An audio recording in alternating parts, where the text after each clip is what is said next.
Hello, how you guys doing? Welcome to the Messy Sweet Spot. I am Gigi, and we have more talks to tell you guys about Jay Z. Do you guys remember it was an artist? Her name was Teairra Mari. She did Love and Hip Hop, but before then, did you guys know she was picked out by Jay Z when she was a minor? Yes, yes, yes, yes. It was just I was young. It was a 17-year-old's mind. Do you still keep in touch with Jay? Are y'all cool? No, I don't keep in touch with him, but I have no harsh feelings towards him. Hailing from Detroit and Barbados, these princesses are Sean Jay Z Carter's 1-2 punch on the charts. A beautiful combination. Please welcome Teairra Mari and Rihanna. Wow, don't you just love being on stage? Yes, it's so wonderful. True. You know, sometimes you just want to let go and do you. The only place you can do that is on stage. Absolutely. What's on you, Miss Lady? He said there are two ways to leave here, either through the door with the deal signed or through this window, and we're on the 29th floor. So you was like, where's the pen? Where's the paper? I'm signing. Yeah. The audience is so uncomfortable. Like, I don't know if Teairra was trying to get that on the record, but my God, what Jaguar? This is her own words coming out of her mouth, and she was a kid at that time, correct? 15-year-old girl who had been flown to the United States without parental supervision or a chaperone, brought to a grown man's office in a large corporate Manhattan building. Everybody knew when she flew in. Rihanna just got into her messy bag and exposed the real tea behind Teairra Mari's failed career, and it turns out Beyoncé was behind the entire thing. Apparently, Bey found out about Teairra and Jay Z's relationship, and from that point, she made it her mission to make sure Teairra didn't have a career in Hollywood. What Beyoncé didn't know was Rihanna was the real she should have been worried about. Not only did Ree give her a run for her money when it came to having hit songs, but Jay Z was reportedly trying to crack Rihanna too, and word on the street is he even forced her into a secret relationship when she was 17 and he was pushing 30. No wonder Bey and Ree still haven't made one song together, even though they're both literally so close to Jay. Like the math isn't mathing and people are beginning to piece things together. Not even that tribute performance of Loose by Breath Teairra did back in the day for Destiny's Child was enough to save her from Beyoncé. You see, Rihanna and Teairra were both signed to Def Jam at the same time, but according to L.A. Reid, who was an executive at Def Jam, he was convinced that Teairra was going to be the bigger star, so he was putting more of his attention on her and pushing her more, while Rihanna took the back seat and received crumbs. However, everything changed when Beyoncé stepped into the chat and told him that Rihanna was a beast, basically implying that Ree is going to shake up the industry, so they should pay attention to her instead of Teairra. L.A. Reid spilled all the tea in his memoir, and baby, he didn't hold back. He said when talking about his first encounter with Rihanna, "I first laid eyes on her in the hallway. I didn't know she was a singer or anything, just a pretty girl standing outside somebody's office. Then Jay Z burst into my office." Basically, if Beyonce didn't step in to speak for Rihanna, Rihanna wouldn't be as big as she is now because the label wouldn't have given her the push she needed to make it in the industry. Mind you, this was 2005, so label support was everything. At the label, we thought Teairra Mari would be the big star. We spent more time on her, did more work on her, paid more attention to her. A bell went off for me, however, when after a label showcase, Beyonce came up to me and said, "That Rihanna girl, she's a beast." I signed Rihanna, and we had a showcase. And at the showcase, there were two artists performing. Her name is Teairra Mari, and she's a really sweet girl. And the truth is, I was paying a little more attention to her than I was to Rihanna. After the showcase, you know, Beyonce just gave me one of those looks, and he said, "That Rihanna girl, she's a beast." And she looked away, right? And I was like, so I did a Rihanna double take, you know? But it wasn't as though I didn't believe in Rihanna. I love that girl, right? But I paid a little more attention when Beyonce said that to me. Yeah. Yeah. It was the longest 12 hours of my life. Like, I was just waiting downstairs and I was like, get the contract down here. I want to sign, I want to sign, I want to sign. I was so hyped. I didn't sleep for the next 3 days. But, I mean, I was just looking at the roof like, oh gosh, is this happening? How soon after you stopping singing did you get a deal? 12 hours?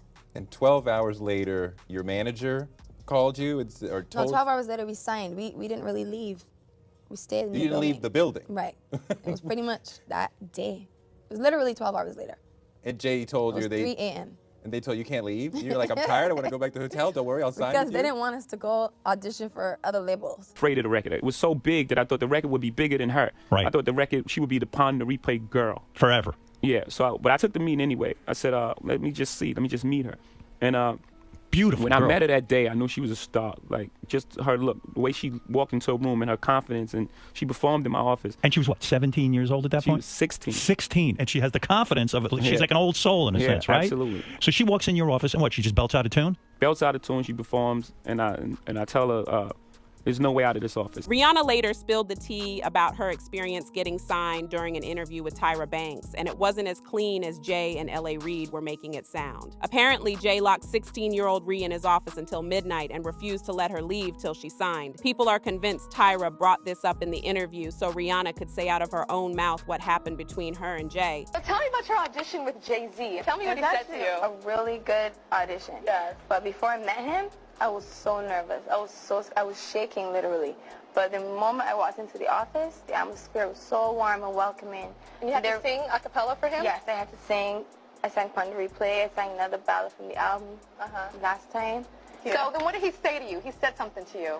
Oh yes, he said, we don't sign songs here, we sign artists. And there was this little pause, and I was nervous. But then he said, and we're interested. And there was this sudden feel of relief. But then he said something about a window and a door or something. Oh, then he said, he did a homework. I did a lot of homework on you, this lady. He said, there are two ways to leave here, either through the door with the deal signed or through this window, and we're on the 29th floor. So you was like, where's the pen? Where's the paper? I'm signing. Yeah. And I'm sure working with Jay Z, you've met Beyonce. That's right. How was it like meeting her? I could not speak. Really? Really. That's someone I really looked up to for a long time. And it was after one of my showcases, and he was introducing me to everyone from the label. Then he finally said, okay, one more person. And there she was. And I could not speak. And she gave you some advice. Yes, she did. She just told me to, when I get on stage, let loose, have fun, and be in control.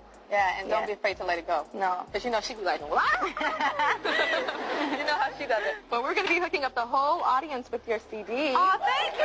But here's the real tea, though. People are now wondering if the reason Bey was pushing for Rihanna instead of Teairra was because she was afraid that Teairra would end up becoming bigger than her. People believe Bey thought Rihanna wasn't going to be as big as she is now, so she pushed for her to be signed only for it to all blow up in her face once Rihanna got big and even reportedly started messing with Jay behind her back. The rumor was started by Rihanna's publicist, who later came out and said the rumor was a PR stunt he made up to promote Pon de Replay, but baby, no one believed a word he was saying. The PR stunt that I did was out of desperation to help break Pon de Replay. It was reckless and I didn't think it was going to work. I was just throwing spaghetti at the wall to see what would stick. Well, up until that point, the beef between Rihanna and Beyonce seemed like just rumors, but things got real nasty when Beyonce put out Bow Down as a diss to Rihanna. To hear Bow Down be over and over from the woman who preaches empowering women is a bit unsettling to some. I just feel like it's kind of, it's hard to swallow. Just very hard to swallow, having seen her in a different light for so long. I don't like it. I don't think it's her. I don't think it goes with what she represents. I love Beyonce, but I honestly think that Jay Z's putting thoughts in her head. You're on a Pepsi can, for goodness sakes, to tell B words to bow down. And then you're saying girls run the world. And instead of Beyonce just taking her L and realizing she was in the wrong for coming for Rihanna like that, she got super defensive and refused to apologize. The reason I put out Bow Down is because I woke up, I went into the studio, I had a chant in my head. It was aggressive. It was angry. It wasn't the Beyonce that wakes up every morning. It was the Beyonce that was angry. It was the Beyonce that felt the need to defend herself. And if this song never comes out, okay, I said it. And I listened to it after I finished, and I said, this is hot. I'm going to put it out. I'm not going to sell it. I'm going to just put it out. People like it, great. They don't. They don't. And I won't do it every day because that's not who I am. But I feel strong. And anyone that says, oh, that is disrespectful, just imagine a person that hates you. Imagine a person that doesn't believe in you. And look in the mirror and say, bow down. And I guarantee you feel gangster. So listen to that song from that point of view. Again, if you didn't like it before.